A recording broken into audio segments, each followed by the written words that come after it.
ચાલો વિદ્યાર્થી મિત્રો, ધોરણ 5 ની અંદર ગણિત વિષયમાં આપણે કુલ 2 પ્રકરણો એને પૂર્ણ કર્યા. હવે એના પછીનું પ્રકરણ છે કેટલા ચોરસ, પ્રકરણ નંબર 3. આની અંદર આપણે કઈ કઈ બાબતોનો અભ્યાસ કરીશું. તો આની અંદર એક વાત છે, જુદા જુદા આકારો જે રહ્યા એ આકારોની બધી બાજુઓને માપવાનો પ્રયત્ન કરવો. પછી આપણો વર્ગખંડ હોય કે પછી આપણા દફતરમાં બરાબર સ્કૂલ બેગની અંદર ઘણી બધી વસ્તુઓ હોય, આ વસ્તુઓને ફરતી એટલે કે માપ લેવાનો પ્રયત્ન કરવો. પછી પરિમિતિ, જુદા જુદા આકારોની પરિમિતિ અને આ આકારોનું ક્ષેત્રફળ શોધવાનો પણ પ્રયત્ન કરવાનો. બરાબર, તો કઈ રીતે કરી શકાય છે? તો સૌપ્રથમ પાઠ્યપુસ્તકની અંદર એક સરસ મજાની પ્રવૃત્તિ આપેલી છે. એક મોટું એવું લંબચોરસ આપેલું છે અને એની અંદર તમને ટપકા કરેલા છે. તો એ તમને પાઠ્યપુસ્તકના આધારે થોડી ઘણી વાતો જે છે એ બાબતો આપણે સમજાવી દઈએ. પણ એ પહેલા આપણે ખાસ ધ્યાન એ રાખવાનું કે આપણે જ્યારે વિડિયો જોતા હોઈએ ત્યારે આપણું પાઠ્યપુસ્તક વિવાદિકે આપણી સામે હોવું જોઈએ. જે કંઈ પ્રકરણ ચાલતો હોય પ્રકરણની આપણે કાઢેલું હોય. હવે અહીંયા તમને સરસ મજાની પ્રવૃત્તિ આપેલી છે. બિંદુઓથી બનાવેલા કાગળ પરના લાલ ચોરસની બાજુ માપો. આવા 12 ચોરસ વડે અલગ અલગ પ્રકારના જેટલા પણ લંબચોરસ બને તે દોરો. બરાબર, અહીંયા તમને એક સરસ મજાનો લાલ ચોરસ આપેલો છે.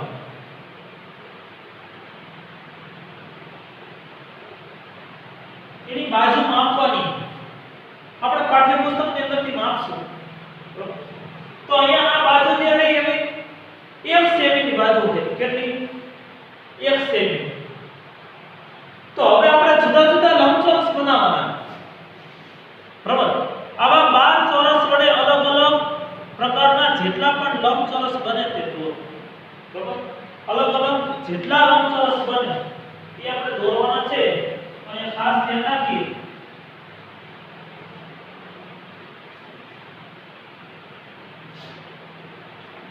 કેટલા 12 ચોરસ લેવા.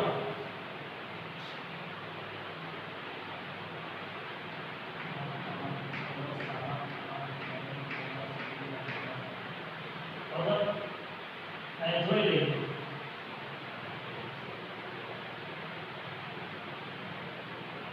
12 ચોરસ લેવાના.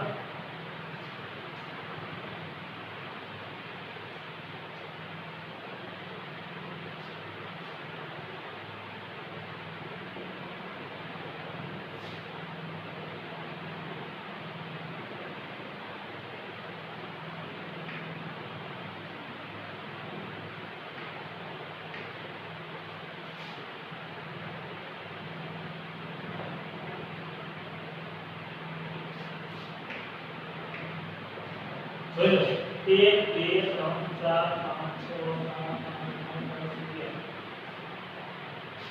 અને આ તો આ એક લંબચોરસ બન્યો. અહીં એક લંબચોરસ બન્યો. હજી આપણે બીજો એક બનાવીએ.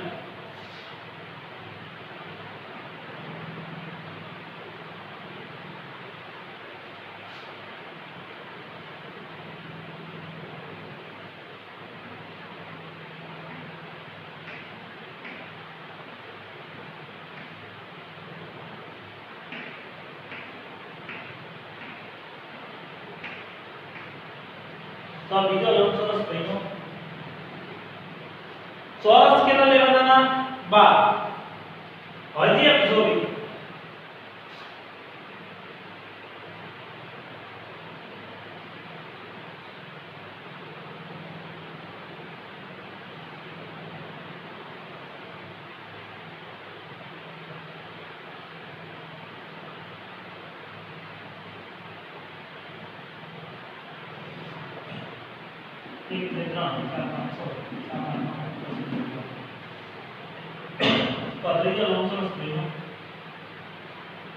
ત્રીજો લંબચોરસ બન્યો.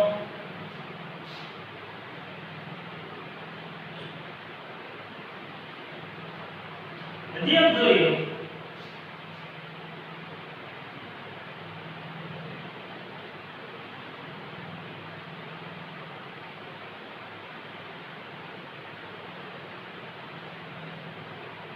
જોઈએ 1 2 3 4 5 6 7 8 9 10 11 કેટલા બન્યો? 14 બન્યો. હજી આપણે એક જોઈએ.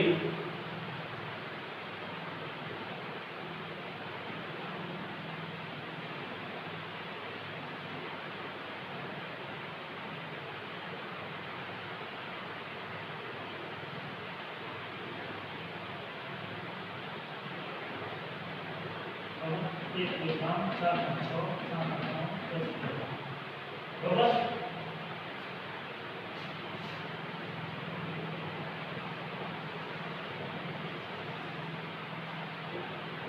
કેટલામો બન્યો? પાંચમો બન્યો. હજી એક જોઈએ.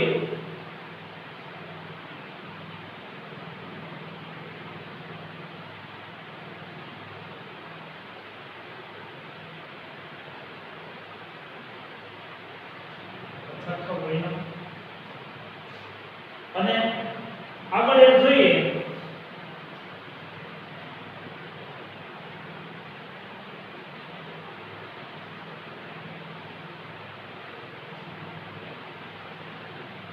એક બે ત્રણ ચાર પાંચ છ સાત આઠ નવ દસ કુલ કેટલા લંબચોરસ બન્યા?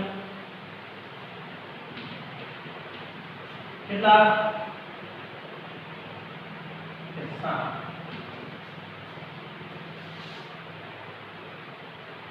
તમે કેટલા લંબચોરસ બનાવી શકીએ?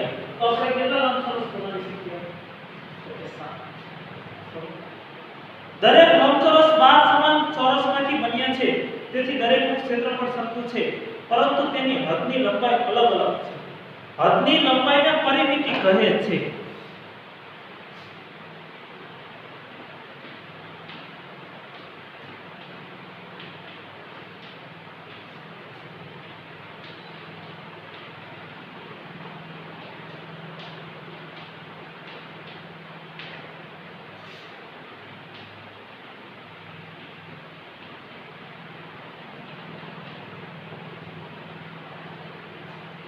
તો એ પરિમિતિ શબ્દ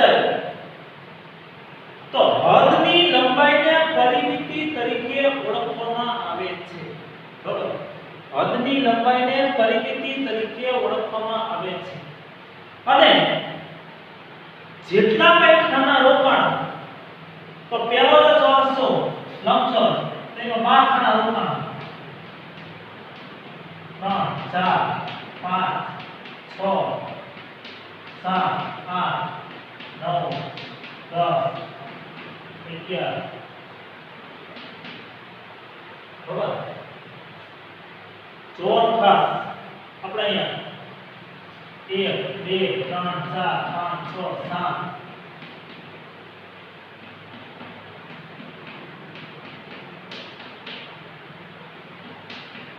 આ પહેલો જે હતો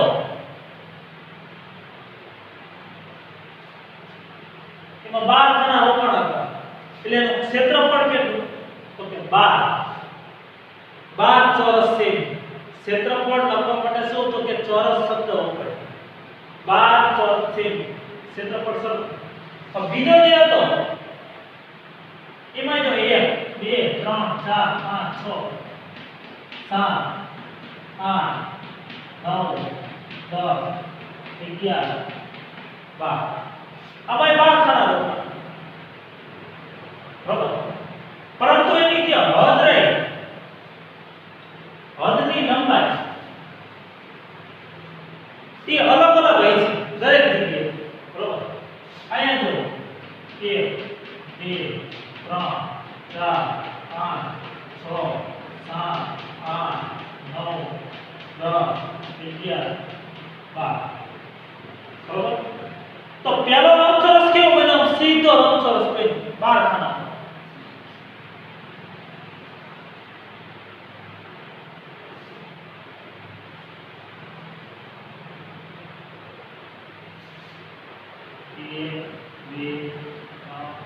4 5 6 7 8 9 10 11 12 બરાબર 12 તો હદની લંબાઈ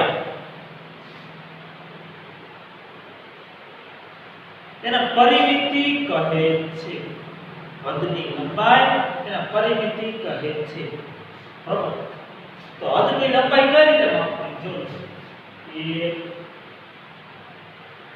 2 3 4 5 6 7 8 9 10 11 12 13 14 15 16 17 18 19 20 21 22 23 24 26 તો આની હદની લંબાઈ કેટલી છે 26 કેટલી હદની લંબાઈ પરિમિતિ એટલે શું બધી બાજુઓનો સરવાળો આ બે વચ્ચેનું અંતર કેટલું છે 1 સેમી આ 1 સેમી આ 1 સેમી આ 1 સેમી આ 1 સેમી તો અહીંયા હદની લંબાઈ કેટલી છે 26 છે હવે તમે ત્રીજો જો તો ત્રીજો લંબચોરસ આ રીતે બન્યો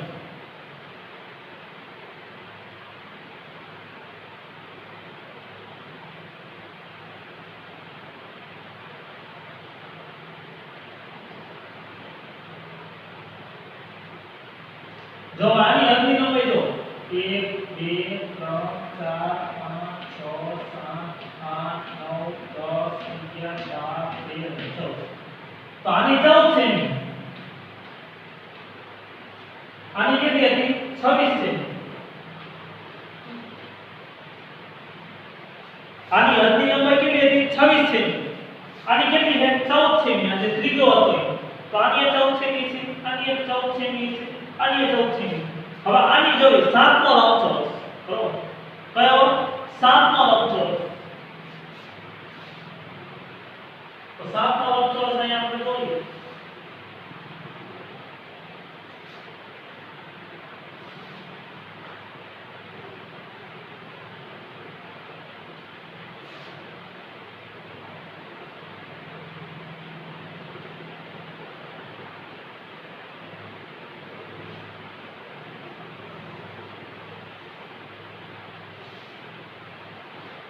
આની હદની લંબાઈ જોઈએ 1 2 3 4 5 6 7 8 9 10 11 12 13 14 15 16 બરાબર આની 16 સેમી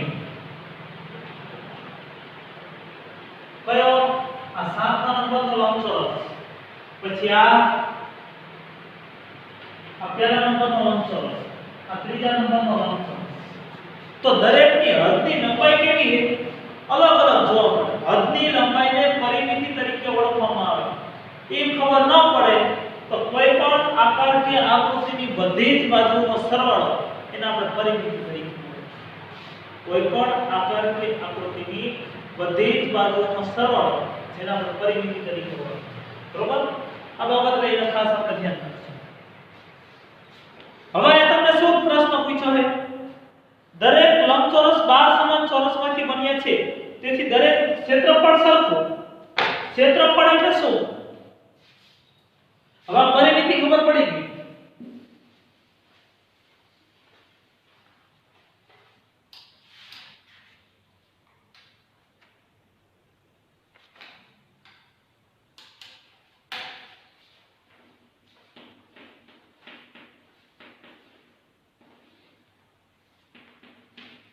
હવે ક્ષેત્રફળ એટલે શું એ આપણે જાણો આકાર કે આકૃતિએ તો આકાર કે આકૃતિએ સપાટી પર રોકેલી જગ્યા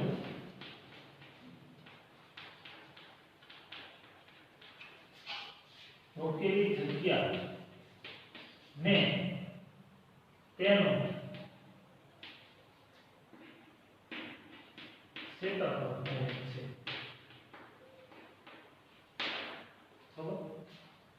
માનો કે આ પહેલા નંબરનો જે રહ્યો લંબચોરસ ત્યાં કેટલા ખાના રોકતો હતું તો જો 1 2 3 4 5 6 7 8 9 10 11 12 આ 12 ખાના રોકતું હતું. હવે ત્રીજા નંબરમાં જુઓ તો 1 2 3 4 5 6 7 8 9 10 11 12. તો એ 12 ખાના રોકતું હતું. બીજો જો 1 2 3 4 5 6 7 8 9 10 11 12. એ 12 ખાના રોકતું હતું. તો આકાર કે આકૃતિય સપાટી પર રોકેલી જગ્યાને તેનું ક્ષેત્રફળ તરીકે ઓળખવામાં આવે છે. 1 2 3 4 5 6 7 8 9 10 11 12. આ 12 ખાના રોકે. 1 2 3 4 5 6 7 8 9 10 11 12. આ 12 ખાના રોકે. 1 2 3 4 5 6 7 8 9 10 11 12. આ 12 ખાના રોકે. બરોબર બરોબર 1 2 3 4 5 6 7 8 9 10 11 12. આ 12 ખાના રોકે. એટલે કોઈ પણ આકાર કે આકૃતિય સપાટી પર રોકેલી જગ્યાને તેનું ક્ષેત્રફળ તરીકે ઓળખવામાં આવે છે. અહીંયા દરેક જગ્યાએ એનું ક્ષેત્રફળ હોય સરખું, પરંતુ હદની લંબાઈ એ કેવી દરેક જગ્યાએ અલગ અલગ છે. હદની લંબાઈને શું તો કે પરિમિતિ કહેવાય. આમાં હદની લંબાઈ કેટલી હતી? પહેલા લંબચોરસમાં 26 સેમી. પછી ત્રીજો જે લંબચોરસ હતો એમાં કેટલી હતી? 14 સેમી. પછી સાતમો જે લંબચોરસ આપણે જોયો એ કેટલી હતી? 16 સેમી. બરોબર. તમને એમ કીધું છે કયા લંબચોરસની પરિમિતિ સૌથી ઓછી છે? તો 7મા નંબરનો જે લંબચોરસ રહ્યો એની પરિમિતિ રહી એ સૌથી ઓછી છે. કયા લંબચોરસની પરિમિતિ સૌથી વધારે છે? તો પહેલો લંબચોરસ અને બીજો લંબચોરસ એની પરિમિતિ સૌથી વધારે છે. બરાબર. આ બાબત રહીને ખાસ એક યાદ રાખી દેવાનું.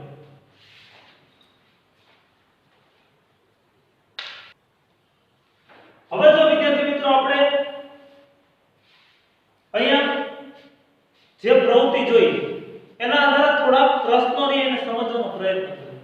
બરાબર. તો આપણને ક્યારેક ચોરસ ખાનાઓ આપેલા હોય એના આધારે પરિમિતિ અને ક્ષેત્રફળ શોધવાનું કહે છે. તો કઈ રીતે શોધવાનું? તો અહીંયા આપણે જોઈ લઈએ ખાસ.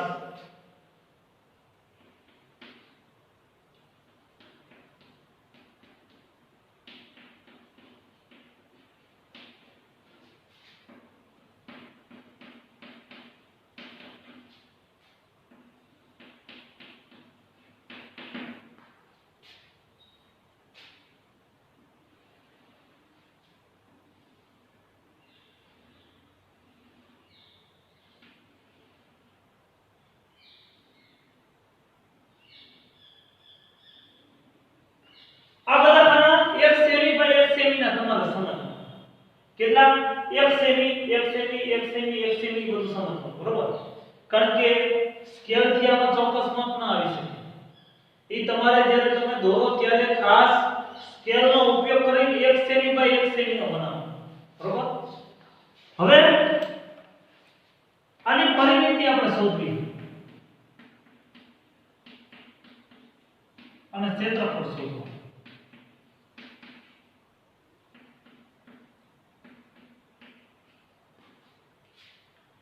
તો પરિમિતિ શોધવી ત્યારે શું કરવાનું? પરિમિતિ કહેવાય કોને? હદની લંબાઈને પરિમિતિ કહેવામાં આવે છે. તો હદ એટલે આ બધી જ્યારે એની હદ કહેવાય. આ બધી હદ કહેવાય.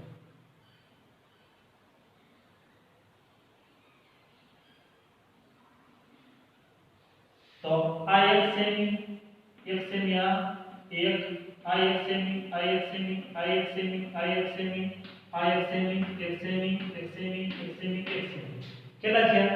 1 2 3 4 5 6 7 8 9 10 11 12. તેની પરિમિતિ કેટલા સેમી? 12 સેમી.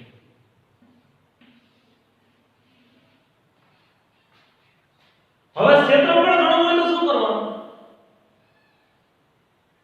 તો કેટલા ખાનાઓ રોકેલા છે એ જોવાનું. જોઈ લે. 1 2 3 4 5 6 7 8. કેટલા ખાના રોકાયેલા છે? 8. તો 8 ચોરસ છે. બરાબર. ક્ષેત્રફળ ચોરસ સેમી. અહીંયા ચોરસ શબ્દ લાગે. ક્ષેત્રફળ જ્યાં લખવાનું હોય ત્યાં ચોરસ શબ્દ હંમેશા ફરજિયાત લાગે. આ બાબતે ધ્યાન કારણ કે ક્ષેત્રફળનો એકમ છે. બરાબર? એટલે પરિમિતિ એટલે શું તો કે હદની લંબાઈ અને ક્ષેત્રફળ કોને કહેવાય તો કોઈ પણ આકાર કે આકૃતિ સપાટી પર રોકેલી જગ્યા તેનું ક્ષેત્રફળ કહેવાય. તો અહીંયા કેટલા ખાના રોકાયેલા છે 1 2 3 4 5 6 7 8 કેટલા ખાના રોકાયેલા છે 8 તો એનું ક્ષેત્રફળ કેટલું થાય 8 ચોરસ સેમી. બીજો એક આપણે એક પ્રશ્ન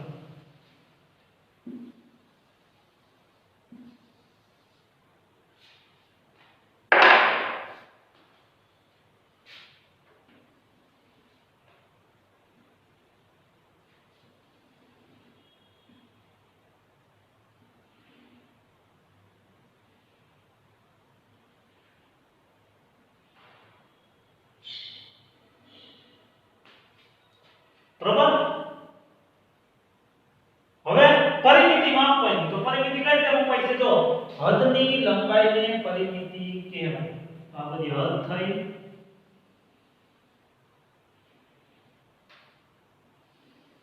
આ હદ 1 2 3 4 5 6 7 8 9 10 11 12 13 તો પરિમિતિ કેટલી 14 છે. હવે ક્ષેત્રફળ તો ક્ષેત્રફળ શોધવાનું કઈ રીતે જોઈ લો. ખાના કેટલા રોકેલા છે એ જોવાનું 1 2 3 4 5 6 7 8 9 તો ક્ષેત્રફળ 10 ચોરસ સેમી. પડી ગઈ ખબર? બરાબર. આ બાબત આવી જાય અંદર તમે ન લખો તોય ચાલે, ખાલી ખાના ગણ નાખો તોય ચાલે. બરાબર. આવું કઈ અંદર લખવાની જરૂર નથી, પરંતુ આ તો તમારી સમજણ માટે. હજી એક ઉદાહરણ આપીએ આપણે.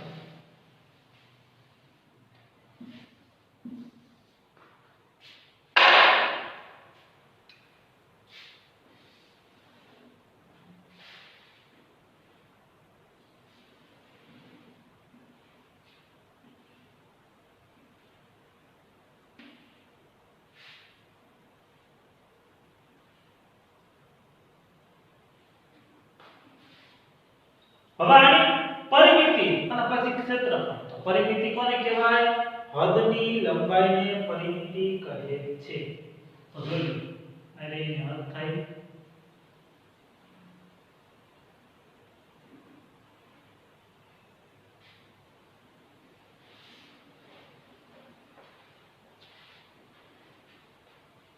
જો 1 2 3 4 5 6 7 8 9 10 11 12 13 9 15 16 તો પરિમિતિ કેટલા સેમી 16 સેમી.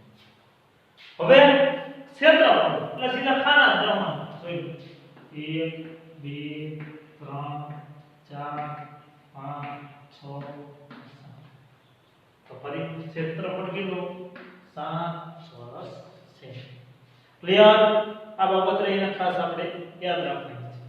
હવે માનો કે આપણને પાઠ્યપુસ્તકની અંદર કદાચ આપણે હવે ટિકિટો આવે ટપાલની, બરાબર? પહેલાના સમયની અંદર જ્યારે મોબાઈલ કે ફોન નહોતા ત્યારે સંદેશો પહોંચાડવા માટે ટપાલનો ઉપયોગ થતો અને આ ટપાલ રહી એક ગામથી બીજા ગામે મોકલવી હોય તો એના ઉપર આજે કેને આપણે ટિકિટ ચોંટાડવી પડતી, બરાબર? અને આ ટિકિટો આપણે આજે કેને ભેગી કરવાની, બરાબર?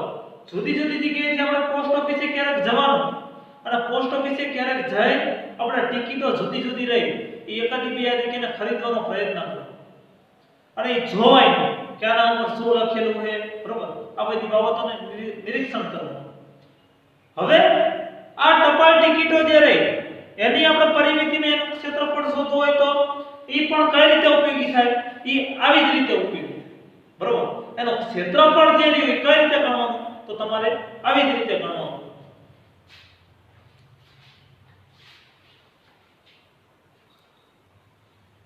હજી એક આપણે પ્રશ્ન લઈ લઈએ.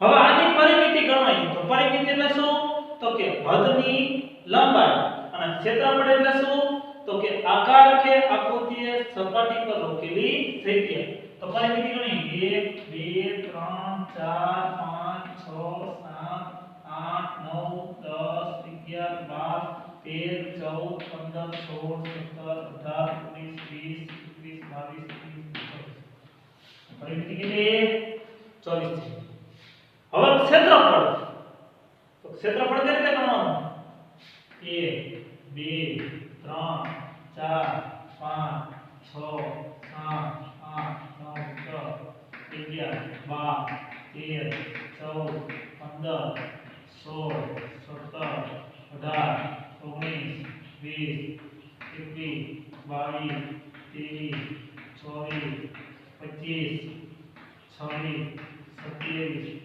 27 28 29 30 31 32 33 34 કુલ કેટલા ખાનાઓ રોકાયેલા છે 35 ચોરસ સેમી બરાબર આ બાબત રહીને ખાસ યાદ રાખશું ખાનાની અંદર તમે અંકો લખો તોય ચાલે ન લખો તોય ચાલે હું તો કહું ન લખો ને વધારેમાં વધારે બેસ્ટ કારણ કે અહીંયા આપણે ગણતા બરાબર 1 2 3 4 5 6 7 8 9 10 ઝડપથી ગણવાનો પ્રયત્ન કરવાનો બરાબર ઝડપથી ગણવાનો પ્રયત્ન કરવાનો એટલે આ બાબત રહીને આપણે ખાસ જોઈ લઈશું